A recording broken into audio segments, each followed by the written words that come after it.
Let's talk about the rappers for a minute. Can we talk about the rappers for a moment? Let's talk about Tupac Shakur for a moment. Tupac Shakur is a child of the 60s.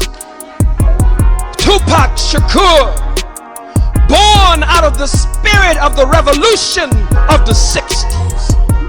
Tupac Shakur, fire in his bones, huh? Boldness and rebellion in his blood. Born from his beautiful, bold Black Panther mama, Afeni, sitting in the jail cell, a revolutionary woman carrying the fruit of life, marking the child in her womb, marking the child with rebellion, marking the child with insurrection, marking the child with a spirit to not go along with what's been going on.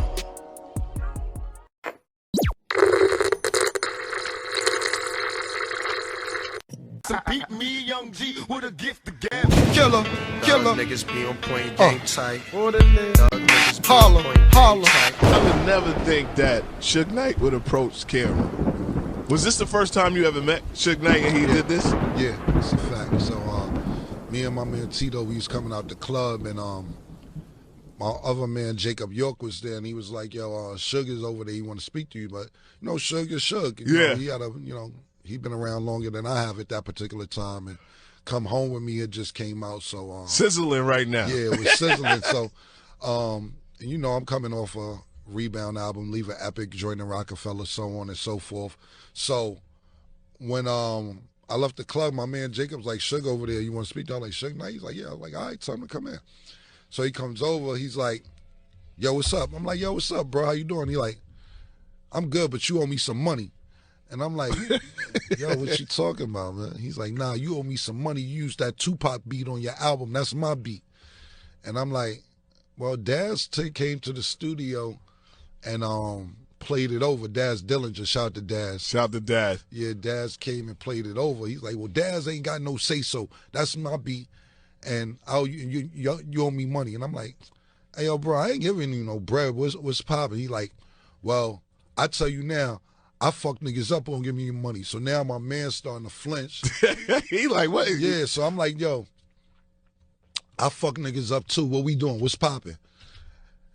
And he was like, "You know what? It ain't even no big deal, bro. We all good. It's all good."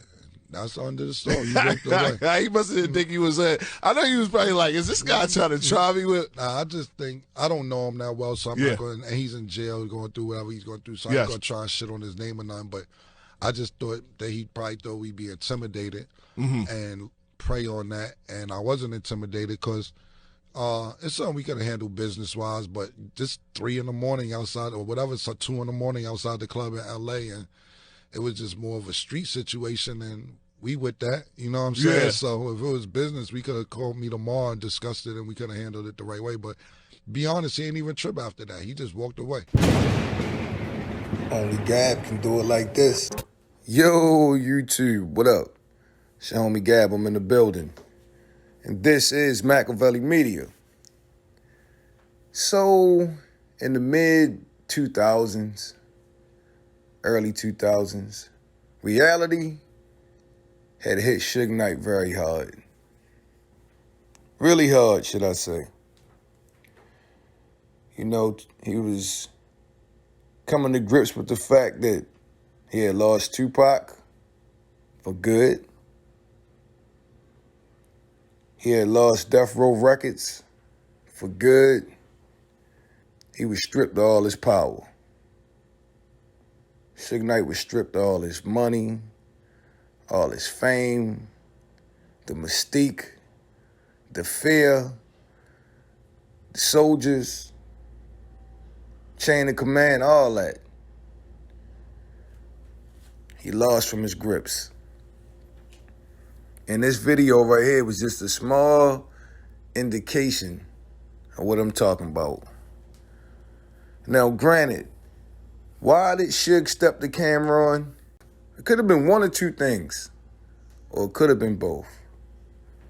The first thing being, maybe he thought it was disrespectful for Cameron to rap on his artist and his homeboy Tupac's beat without giving Tupac the proper homage. Or it could have been that he was just trying to bully Cameron, trying to make a quick come up. Cameron and the Dipset was popping. Suge saw opportunity to get some money out of it. Or like I said, it could have been both. Could have been both things at play at one time. Oh yeah, let me be very clear though. Cameron and them Harlem Diplomats, the Dipset, they was getting it at one point in time. I mean, you heard their music everywhere. They was heavy in the hood, man.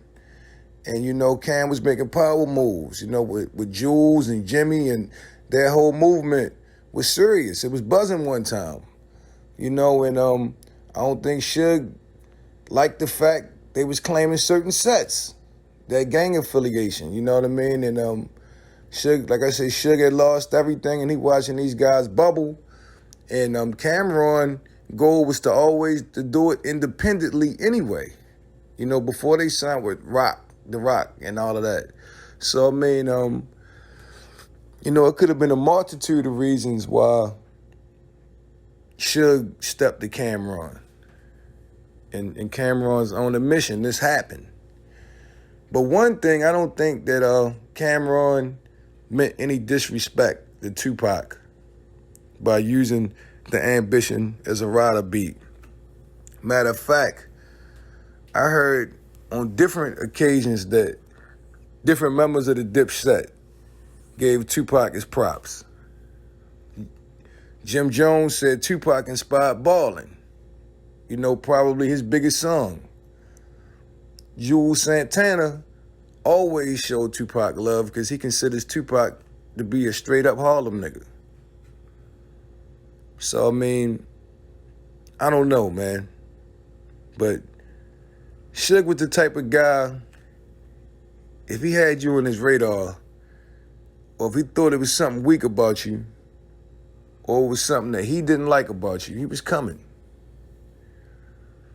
And, you know, like I said, if this had been a different point in time, not in just hip-hop, but in Suge Knight's life, it could have been a problem, this whole interaction between him and Cameron.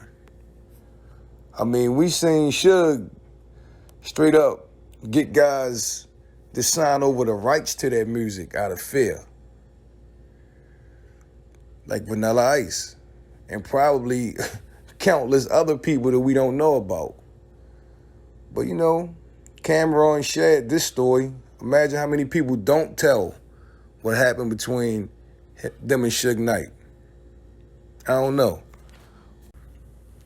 Now, Cameron, you know, said what he said to Suge, and he said Suge backed off, and that was the end of it. But that would have not flew in 1995. I say from 9-3, 9-2 to 9-6. No way, no how. Cameron would have gave Suge that answer, and that would have been the end result of it. Cam said it, Suge told him, you know, you owe me money for using that Tupac beat on your album. And Cam say, Daz played that beat over. And Suge was like, you know what? I fuck niggas up to owe me money. And Cam said he told Suge, I fuck niggas up too. So what we talking about? And Suge was like, you know what? Forget it. Man. I ain't saying Cam is a chump. I'm saying it don't matter. When Suge was on top, it wouldn't have went down no way near like that. Cam know it. I know it. And I believe you know it as well. That was a fascinating story, man. In my opinion. Anyway, tell me what you guys think. Was Cameron able, basically, to stand his ground like this because Suge had basically lost all his power? Or do you think it wouldn't have mattered? Cam would have stood up to Suge regardless and got the same result. Anyway, I need you guys to share and like this video. Don't forget to sub to the channel. This is Machiavelli Media. I'm your homie Gab. It's been a pleasure as always. I'm signing off. I'm about to hit y'all with the peace.